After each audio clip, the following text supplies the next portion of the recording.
Olá, sou o professor João Arantes, da Universidade Federal de São Paulo, e dando continuidade ao nosso curso de TDAH e TEA, vamos falar um pouquinho dos desafios do TEA na fase adulta, né? Bom, assim, a transição para a idade adulta é bastante complicada para uma pessoa com TEA, né? Então, chega aos 18 anos aqui, a imagem é como cair de um penhasco, né?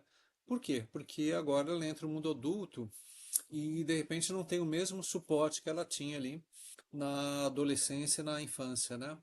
E quando ela sai ali da escola, ela perde aquela sua rede social familiar. Então, por exemplo, né?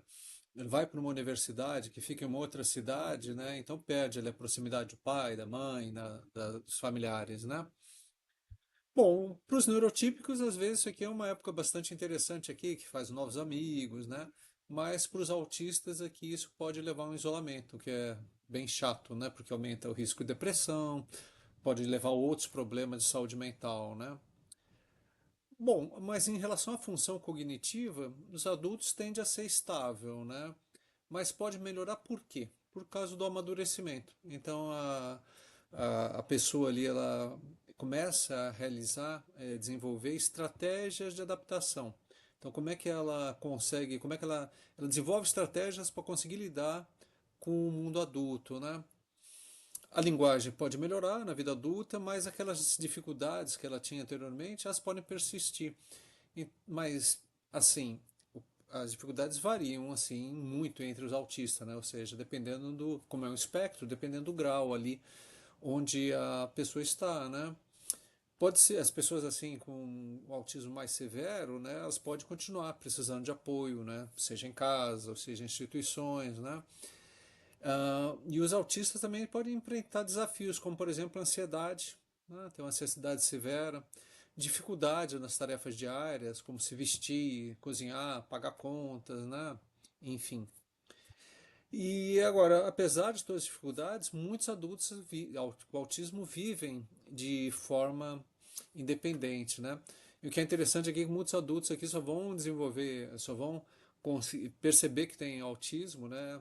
Quando eles fazem um diagnóstico formal, né? De repente o adulto descobre que tem autismo aí quando o filho dele foi diagnosticado, aí ele percebe que também tem, né? Bom, além desses desafios, o pessoal, além desse desafio, as pessoas com autismo podem ter desafios também no trabalho, né? Aí uma série de desafios relacionados ao próprio ambiente físico. Então, é trabalhar num lugar aqui barulhento, né? Ou com cheiros, estímulos visuais, né? Assim, isso está tudo muito presente assim em escritórios abertos, né? Então, é o cheiro do café, né? Perfume, né? Enfim, né? De repente alguém entra fumando no ambiente, né? Alguma coisa assim, né? Bom, assim, o que o programador pode fazer? Ele pode oferecer um espaço mais isolado aqui para a pessoa com autismo, né, para minimizar esses estímulos, né? Agora, num trabalho, normalmente, o que se espera, né? Que os funcionários tenham aquela rotina de trabalho, aquele ritmo específico, né? Que eles consigam se adaptar a mudanças inesperadas, né?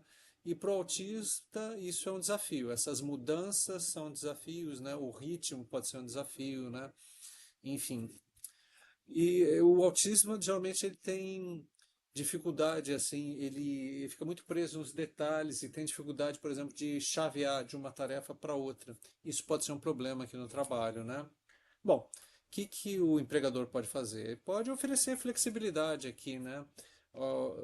Assim, levando-se em conta as habilidades do funcionário autista, né? Então, de repente, pode colocar em tarefas que exijam mais atenção aos detalhes, né, para essas pessoas, né? Ou então tarefas mais relacionadas com tecnologia, né? É, o outro problema também, né, que os autistas têm está relacionado à comunicação. Então pode ser que eles tenham dificuldades para entender as instruções assim implícitas, né? As instruções que não são muito claras, né? Bom, como é que o empregador pode resolver esse problema? Ou minimizar usando uma linguagem mais direta, evitando metáforas, né? Ah, o contexto social, assim, ambiente de trabalho, às vezes exige ali socialização, né? Então, sei lá, né? O pessoal ir beber junto após o trabalho, ou socializar, assim, no, participar assim de atividades assim mais sociais do trabalho, né? Isso aqui pode ser bastante desconfortável para o autista, né? Bom, o que que o empregador pode fazer? Pode oferecer um espaço mais reservado ali, né? Ah, e de repente, né, se for o caso, explicar essas necessidades especiais aí do autista para os outros colegas, né? Bom, assim, né, flexibilidade de trabalho, né, quando o autista tiver uma sobrecarga de trabalho, de repente permitir um trabalho em meio período, né, ou uma folga aí para tratamento da saúde mental, né, ou então um mentor ali para intermediar aqui os problemas de comunicação, tá bom? Agora, assim, isso é o adulto que consegue trabalhar, né? Muitos adultos autistas, eles acabam não conseguindo, acabam ficando em casa, né? E aí o que acontece? Aí é um desafio para os pais, né? Por quê, né? Todas as atividades mais rotineiras do dia a dia, os pais vão ter que dar suporte, né? Então, aquelas características que na infância e adolescência eram vistas assim como fofas, né? Umas características legais, já na fase adulta que já são mais difíceis de lidar, né? E assim, e o problema é que o autista às vezes ele não percebe assim o estresse que ele causa, né? E principalmente para os pais, né? Então, de repente, os pais aqui eles estão cuidando dos avós ali, né? Ou então dos netos, coisa e tal, né? E ainda tem que dedicar assim, um esforço à pessoa com autismo, né? E aqueles mesmos problemas, dificuldades sociais, né, em festas, encontros familiares, eles podem persistir. Só que agora, na fase adulta, vai gerar mais desconforto ainda, né? Bom, outros problemas também de relacionamentos, né? Relacionamentos de pessoas autistas, né? Podem ser exacerbados por quê? Por causa de problemas de comunicação social, a falta de compreensão emocional, né? Ou seja, o autista ele pode não antecipar os pensamentos, pode não entender os sentimentos do outro, né? Isso aqui pode causar confusão, pode causar frustração, né? Agora, por outro lado, né, os autistas têm características de serem, podem ser leais, podem ser comprometidos, podem ser honestos, né? E a atenção aos detalhes aqui pode ser útil em tarefas domésticas, né? Bom, bom, é isso aí, pessoal.